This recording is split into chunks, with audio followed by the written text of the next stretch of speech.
One के हृदय में राम, लक्ष्मण और सीता की विनम्र कुटिया शांत सुंदरता के बीच स्थित है।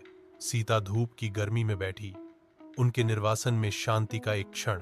राम और लक्ष्मण घने जंगल में प्रवेश करते हैं। उनके आंकड़े पेड़ों के बीच गायब हो जाते हैं।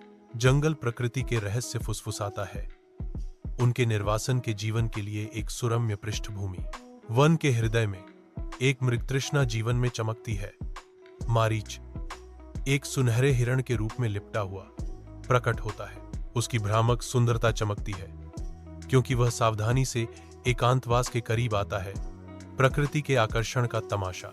सीता दृश्य से मोहित होकर हिरण की चमकदार चमक पर आह भरती है। देखो, एक सुनहरा हिरण, यह बहुत सुंदर है, सीता विस्मय से कहती है।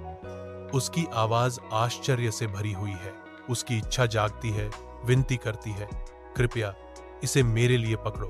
जंगल अपनी सांस रोकता है क्योंकि सुनहरे हिरण का धोखा उनके भाग्य पर अपनी पकड़ मजबूत करता है। जंगल के अंदर राम लगातार एक हिरण का पीछा करता है। उसका दृढ़ संकल्प अडिग है। एक अदृश्य शक्ति से प्रेरित राम परिचित मार्ग से दूर भटक जाता है, अज्ञात में गहराई से प्रवेश करता है। एक अवास्तविक मोड़ में हिरण एक रहस्यमय परिवर्तन से गुजरता है। इसका रूप किसी और चीज में बदल जाता है।